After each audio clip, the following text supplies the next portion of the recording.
Hi everyone, this side doctor Rekha Arya. और जैसे कि आप सभी लोगों को पता है कि मैं रेडिएशन ऑन्कोलॉजिस्ट हूँ। मींस वो कैंसर जिनका ट्रीटमेंट रेडिएशन से होता है यानी कि सिकाई से होता है, उसकी डॉक्टर हूँ। तो मुझे बहुत सारे लोगों का यूट्यूब पे मेरे बाकी वीडियोस पर काफ़ी कमेंट आते हैं। कुछ लोग बोलते हैं कि रेडिएशन ट्रीटमेंट तो कभी लेना ही नहीं चाहिए, इट्स वेरी बैड। डॉक्टर कभी साइड इफ़ेक्ट के लिए नहीं बताते, साइड इफ़ेक्ट से मेरा पेशेंट एक्सपायर हो गया। कैंसर का ट्रीटमेंट बाकी किसी और टेक्निक से करा लेना, लेकिन कभी रेडिएशन मत कराना। और भी उनके बहुत सारे वीडियोस पे मेरे बहुत सारे उनके कमेंट्स आते हैं। तो आज मैंने सोचा कि क्यों ना मैं इसी टॉपिक पे आज बात करूं खुल के। सो बेसिकली जब भी हम कैंसर का स्टेज करते हैं, डायग्नोस करते हैं, तो हर कैंसर में सिर्फ रेडिएशन लगेगा ये हम कभी नहीं बोलते। ये डिपेंड करता है कि क्या स्टेज है, क्या मेन प्राइमरी है, कहाँ का प्राइमरी है। हर एक कैंसर में रेडिएशन का वैसे भी रोल नहीं होता। और जब भी रेडिएशन का सिलेक्शन होता है कि किस में देना है या नहीं देना है, तो हमेशा ना एक साइड इफ़ेक्ट वर्सेस इफ़ेक्ट, एक जो थेराप्यूटिक विंडो होती है वो हम लोग देखते हैं कि अगर मैं इस स्टेज में, इस कैंसर में पेशेंट की कंडीशन ये है और अगर मैं ये रेडिएशन दे रही हूँ या दे रहा हूँ, तो पेशेंट को उससे कितना बेनिफिट आएगा और कितना साइड इफ़ेक्ट आएगा, ये हम सारा मेज़र करके चलते हैं। जनरली देखो, फ्रैंकली स्पीकिंग, कि जो पेशेंट को रेडिएशन दिया जाता है ना, वो जो साइड इफ़ेक्ट आते हैं वो इस बात पे हम देखते हैं कि पेशेंट का सर्वाइवल कितना होगा। कभी कभी कुछ कैंसर ऐसे होते हैं, इतने एडवांस में डायग्नोज होते हैं कि हमें लगता है कि जब तक इस पेशेंट को ट्रीटमेंट के साइड इफ़ेक्ट आएंगे तब तक हो सकता है पेशेंट का सर्वाइवल उतना ना रहे। ये एक बहुत ही बिटर ट्रुथ, कड़वी बात है, लेकिन ये सच है। क्योंकि देखो, हम सभी को पता होता है कैंसर का जैसे ही डायग्नोज होता है सबके मन में ये हो जाता है कि नाउ नो मोर लाइफ। तो हमारा जो इंटेंशन होता है पेशेंट को ज़्यादा से ज़्यादा लाइफ स्पैन बढ़ाना, डिफरेंट डिफरेंट ट्रीटमेंट मॉडलिटीज़ से। उसके लिए हम पेशेंट को पूरा सिलेक्शन करते हैं, ट्यूमर बोर्ड करते हैं कि किस पेशेंट के लिए क्या देना है। और कोशिश यही रहती है कि साइड इफ़ेक्ट ना आए। जो साइड इफ़ेक्ट आते हैं ना वो हर पेशेंट का डिफरेंट होता है। किसी को जीरोस्मिया बहुत ज़्यादा आता है, किसी को नहीं आता है, बिल्कुल भी नहीं आता, किसी को ऑस्टियोरेडियोनेक्रोसिस हो जाती है, किसी को बिल्कुल नहीं होती है। तो इसके ना बहुत सारे रीज़न होते हैं। वो एक अपना एक डिफरेंट ट्यूमर बायोलॉजी होती है कि किसको कितना रेस्पॉन्स के साथ क्या साइड इफ़ेक्ट प्रेजेंट करेंगे। लेकिन ओवरऑल जितनी भी गाइडलाइंस हैं, जितने भी ट्रीटमेंट प्रोटोकॉल्स होते हैं, ये बहुत लंबी रिसर्च के बाद, एक बहुत बड़ी पॉपुलेशन के साथ उन पे रिसर्च करने के बाद, उनके रिजल्ट्स देखने के बाद ये गाइडलाइंस बनती हैं। तो ऐसा नहीं है कि हर एक के लिए ट्रीटमेंट वो ख़राब होगा। अगर कोई पेशेंट था जो बहुत एडवांस में था, उसको रेडिएशन दिया गया, उसको उसके साइड इफ़ेक्ट बहुत ज़्यादा आए, तो ज़रूरी नहीं है कि वो बाकी लोगों के लिए भी सेम आएंगे। तो इस तरह से ओवरऑल सभी के लिए एक सा कमेंट करना बहुत ही डिफ़िकल्ट होता है। रही साइड इफ़ेक्ट की बात, जहाँ ट्रीटमेंट है कैंसर का वहाँ साइड इफ़ेक्ट है।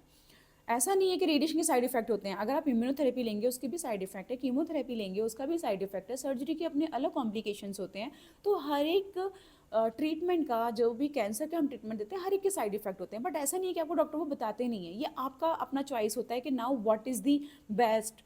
और ये बताई जाती हैं। अगर रेडिएशन लगा रहे हैं हम, तो एक्यूट साइड इफेक्ट क्या आएंगे वो बताते हैं, क्रॉनिक क्या आएंगे वो बताते हैं।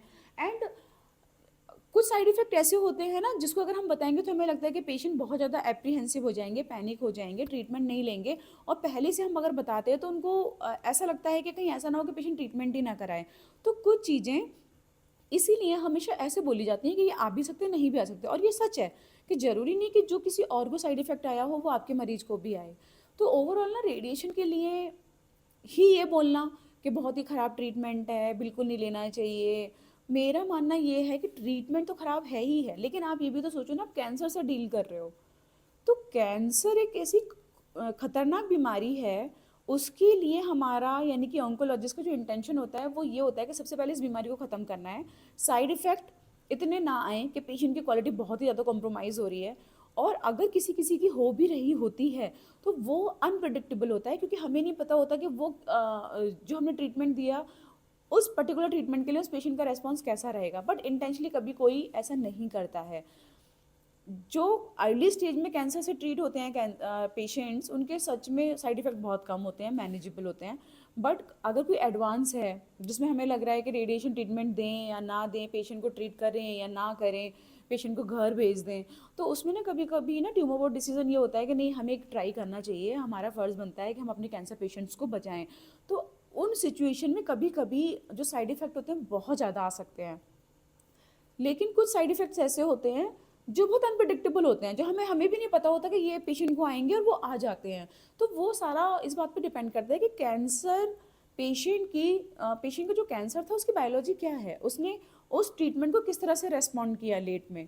और यही रीज़न है कि फिर इस तरह की स्टडीज़ करके बहुत सारी रिसर्च के रिजल्ट्स आगे आते हैं, केस रिपोर्ट्स होती हैं, क्योंकि अनयूजुअल प्रेजेंटेशन तो कभी भी किसी का भी हो सकता है, लेकिन इंटेंशनली कभी कोई गलत नहीं करता।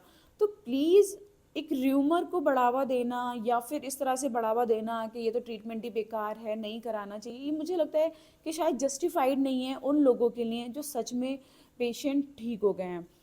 प्रॉब्लम एक ये होती है ना कि जब लोग ठीक हो जाते हैं तो वो उसका रेस्पॉन्स नहीं बताते, जितना वो नहीं ठीक होते हैं, उनके साथ कुछ अनयूजुअल हुआ होता है, साइड इफ़ेक्ट ऐसे आए होते हैं, वो लोग बढ़ चढ़ के फिर उस चीज़ को बताते हैं। ह्यूमन नेचर है, ऑब्वियस सी बात है, जब कोई अपसेट होता है तो बहुत निगेटिव बोलता है। लेकिन मुझे लगता है कि आप ये भी सोचिए कि उस निगेटिव स्टेटमेंट जो आपने दिया वो बाकी लोगों के लिए कितना निगेटिव रिजल्ट क्रिएट कर सकता है। इसकी वजह से बहुत सारे ऐसे लोग हैं जो सच में बिल्कुल ठीक हो जाएंगे बहुत अर्ली स्टेज में, डर के मारे वो भी रेडिएशन ट्रीटमेंट नहीं लेंगे। रेडिएशन ट्रीटमेंट हर कैंसर में नहीं होता, कुछ ही कैंसर में है, और जिनमें है उसमें उसके बहुत अच्छे रिजल्ट्स हैं। और दूसरी चीज़ मैं ये भी बताना चाहूँगी कि रेडिएशन ट्रीटमेंट के साइड इफ़ेक्ट इस बात पे भी बहुत डिपेंड करते हैं कि आपने कहाँ ट्रीटमेंट लिया है, आपको ठीक करने वाले डॉक्टर कैसे थे, वो कितने स्किल्ड थे, कितना एक्सपीरियंस था, किस मशीन से आपका रेडिएशन ट्रीटमेंट हुआ है। ये बहुत सारे फैक्टर्स ऐसे हैं जो इन बातों को डिपेंड करते हैं।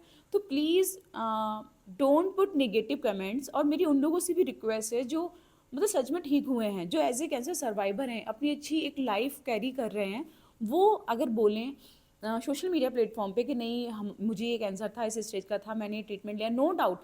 मैं ये नहीं कहती कि आप पहले जैसे 100% ठीक हो जाओगे, कहीं ना कहीं तो ऑब्वियसली आपने कैंसर को डिफीट किया है, कैंसर का ट्रीटमेंट लिया है, तो ऑब्वियसली बात है रिजल्ट्स 100% नहीं आते हैं कि आप पहले जैसे आप कैंसर से पहले थे वैसे हो जाओ ट्रीटमेंट के बाद, बट कुछ तो बेटर हुआ होता है। यहाँ पे कैंसर को जब हम ठीक कर रहे होते हैं तो हमारा इंटेंशन वही होता है कि हमें कैंसर को ख़त्म करना है, तो उसको ख़त्म करने के चक्कर में कभी कभी किसी पेशेंट्स को बहुत ज़्यादा मेजर साइड इफ़ेक्ट आ सकते हैं। तो कुल मिला के मेरा वही कहना था कि please stop spreading rumours and aware और encourage the cancer patients who are fighting with the cancer और who are fighting with this deadly disease। और हम सब मिलके ही जितना ज़्यादा कैंसर को अवेयरनेस स्प्रेड करेंगे, सर्वाइवर्स को encourage करेंगे, ट्रीटमेंट ऑप्शंस के बारे में जो र्यूमर्स हैं उन्हें बंद करेंगे, तो कहीं ना कहीं वो कैंसर पेशेंट्स के लिए, उनकी फैमिली के लिए अच्छा होगा। तो फिलहाल मैं इस वीडियो को यहीं पे बंद करूँगी। बस मेरा इंटेंशन वही था कि no doubt every treatment has its side effect, but ऐसा नहीं है कि हम इसके लिए फिर कैंसर जैसी बीमारी से ना लड़ें। Thank you so much.